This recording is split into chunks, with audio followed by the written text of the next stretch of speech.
Hello, I spent the weekend carpet bombing. Moths. So not the headline kind of bombing, the manageable suburban kind with receipts and solvents and a feeling of righteousness. It was a retaliatory war on the carpet moths in my house. A full-scale domestic genocide. Moth bombs, spray, suction traps and irrational shouting. I'm told shouting isn't an effective pesticide, but it does wonders for morale. Why? Wool, that's why. Wool is one of those materials that makes you feel temporarily in touch with civilization. It's warm, it's textured, it's vaguely historical.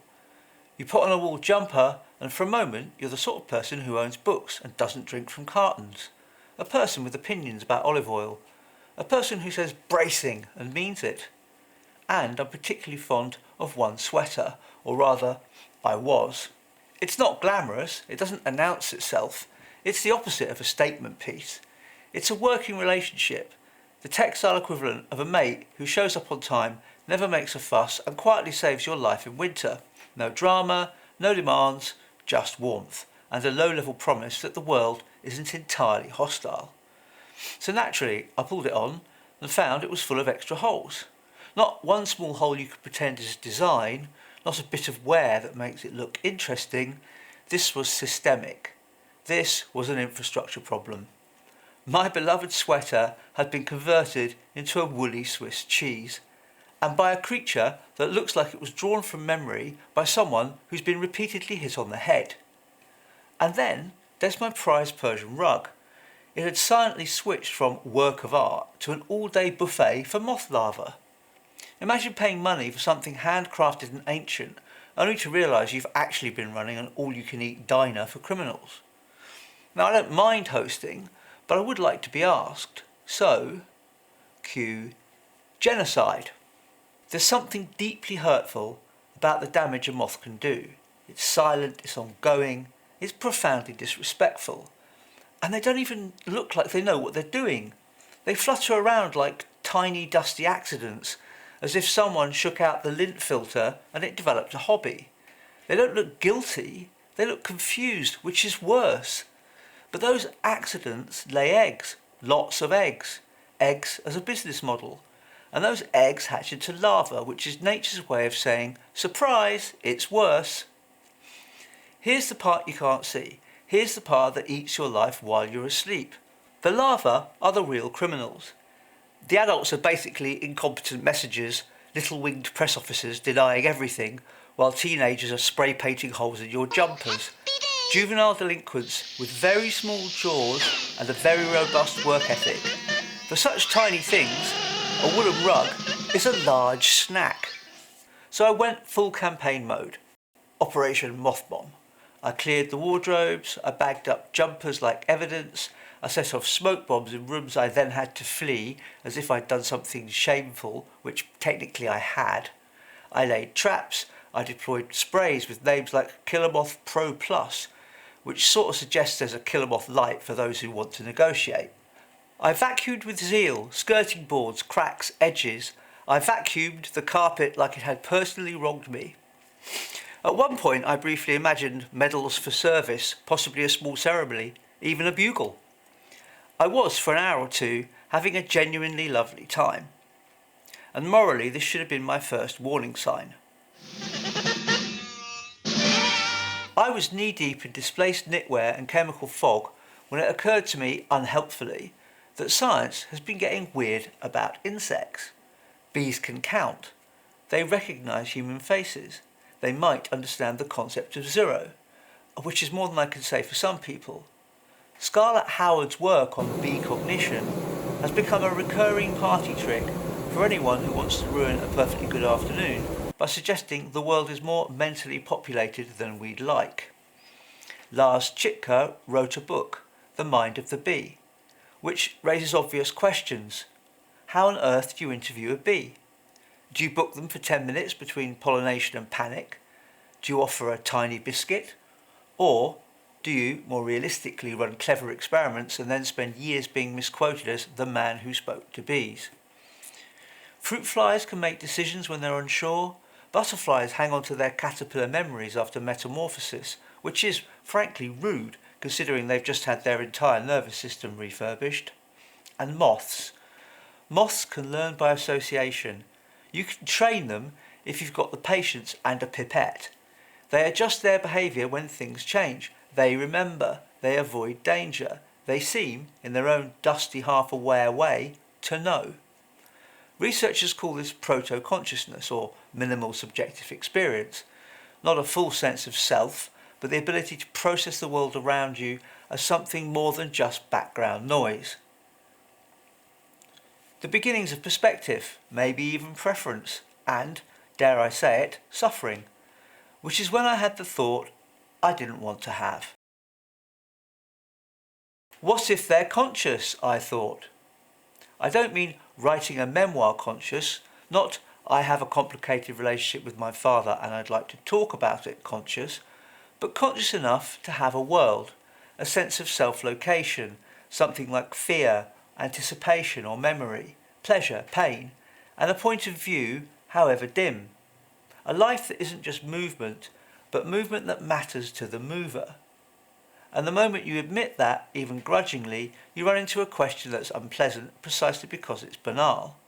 If something can experience harm, however faintly, are we still allowed to kill it with foam, spray and Hoover attachments? Obviously yes.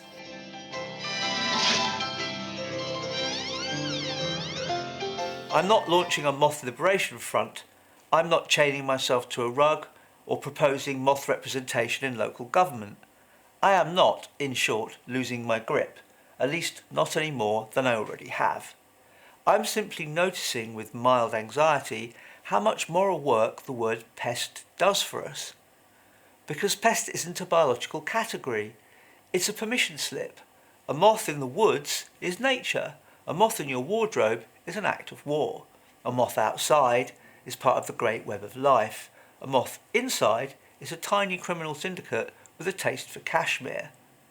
A pest is just an insect in the wrong place.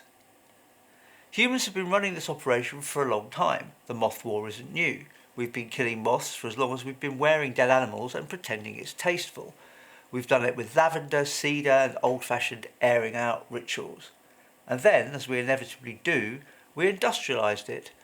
By the late 19th century, you could already see the shift from folk remedy to product category. Camphor marketed for home moth protection. The war got branding, which is always the beginning of the end. And from there, it's a straight line. Mothballs, sprays, bombs, cheerful domestic weapons designed to turn your wardrobe into a hostile environment.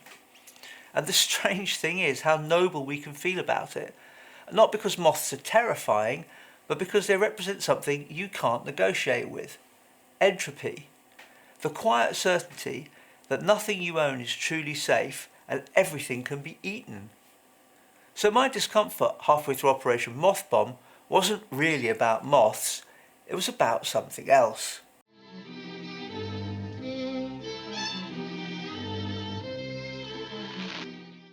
Not nothing is real, there is clearly an objective reality. Gravity isn't a matter of opinion, and nobody argues against it for long. Falling downstairs is very persuasive. The problem isn't reality, the problem is perception. Here's a simple version. Reality is objective, perception is subjective. Not because we're all trapped in our own personal fantasy worlds, but because every living thing filters reality through the body it has. A nervous system is not a mirror, it's a survival tool.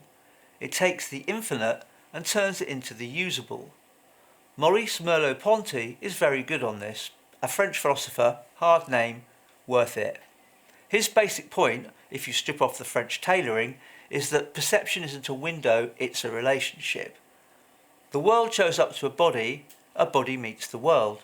Meaning isn't sprinkled on afterwards like it's seasoning, it's already there in what your body can do. What it needs, what it fears, what it can tolerate. And inconveniently, insects have bodies too. A moth's senses are simpler than ours in some ways, completely alien in others. It doesn't need to recognise faces, it doesn't need to understand irony. It needs to find darkness, follow scent, read airflow, detect the chemical fact of wool, locate hiding places, lay eggs and survive long enough to repeat the action. Its world is not less real than mine, it's just tuned differently. Different equipment, different job description, same objective reality. Different access routes. But at least I don't eat woolen clothing, but not yet anyway. Tick tock, tick tock. Look what time is on the clock. And here's where I can't pretend I'm a neutral observer with a clipboard. My embodiment as a disabled person is not just difference. It's a different set of constraints, timings, frictions and alerts. Stairs aren't the same object to me as they are to someone who treats them as decorative. Fatigue isn't a mood, it's part of the weather. Pain is a background system that steals bandwidth. The world is still objective, but the route I take through it, the information I notice, the threats I prioritise, all of it is mediated by the body I'm in. Not better, not worse.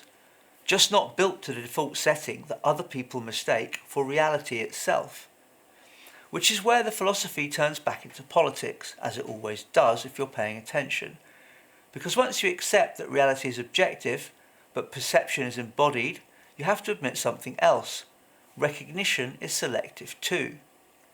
We can't measure consciousness directly, we infer it. We look for proxies, learning, avoidance, memory, adaptation.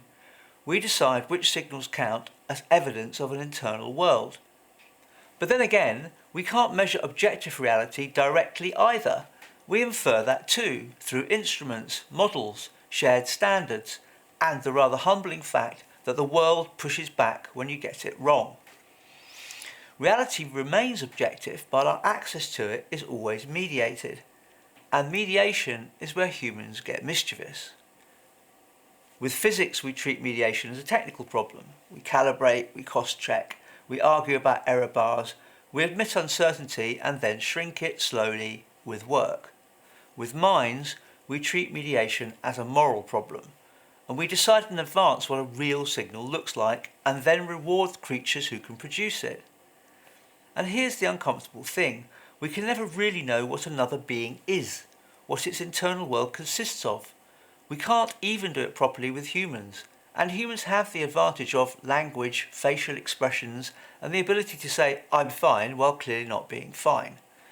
Even the people closest to us are, in some fundamental sense, private. Most people don't even know what their own internal world is, not in any clear, stable way. That's not a put down. It's just a fact of being a creature with a nervous system and a schedule. We're busy, we're distracted. We often narrate ourselves after the event. We confuse feelings with opinions and opinions with facts. Half the time, we don't know why we did something until we've invented a reason that sounds respectable. So when we look at a moth and ask whether there's someone in there, what we really mean is this. Do we recognise its signals as the kind of thing that deserves moral consideration? And that decision isn't neutral. It's full of convenience. A dog yelps, we flinch. A baby cries, we respond. A moth does whatever it is moths do, and we reach for the spray without a thought. Partly because the signals don't resemble ours, and partly because we don't want them to. We treat certain kinds of signals as real experience and others as noise, and then we build systems around those choices and call them rational. This is where the moth stops being a moth and starts being a mirror.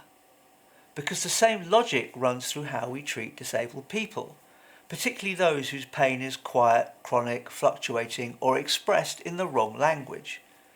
If you can't narrate your experience cleanly, if you can't package it in the approved tone, if you can't perform it on demand for the assessor, the system doubts you. It wants legibility, it wants coherence, it wants a stable performance of distress that fits the form. And if you can't do that, your experience is treated as less than real, less urgent, less deserving.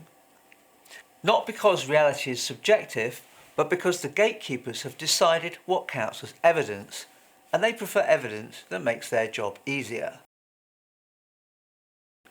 So, back to my weekend in the chemical fog, staging a small domestic war against an insect with the charisma of dust.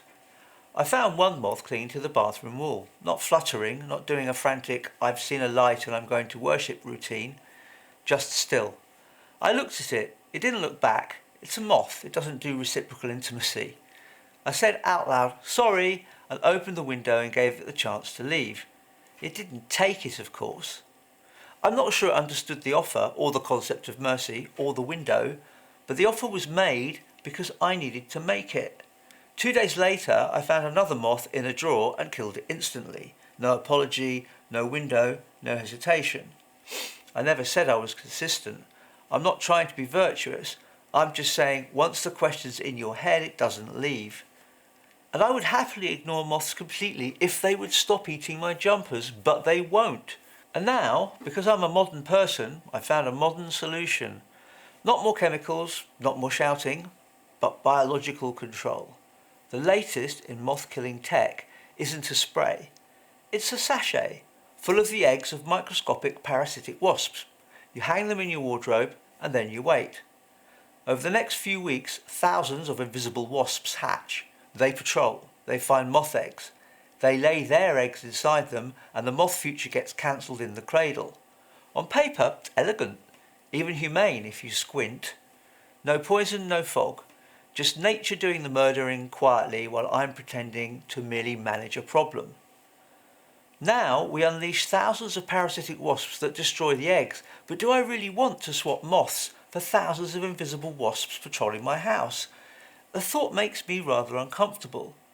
Not because I think they'll swarm me at breakfast. They're tiny, they're meant to be harmless to humans, they're supposed to die off when the moth eggs run out. It's all very controlled, very rational, very let nature do the violence so you don't have to feel implicated. And yet, this is what I mean about recognition and convenience. I started the week furious at one set of small lives for ruining my sweater, and now I'm considering importing another set of even smaller lives to erase them. I'm not getting more ethical, I'm getting more strategic.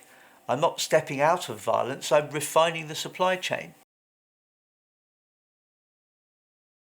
Reality is objective, perception is embodied and selective, and because we're lazy, frightened creatures who love efficiency, we often mistake our own selective perception for the whole truth. That's how pest becomes a moral category. That's how difficult becomes a diagnosis. That's how quiet pain becomes not evidenced. It isn't that the world is unreal, it's that recognition is rationed.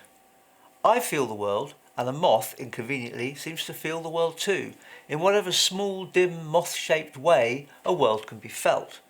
So we're stuck with each other, in the same house, under the same light, each of us guided by a private sense of what matters, occasionally colliding in ways that feel, at least to one of us, like war.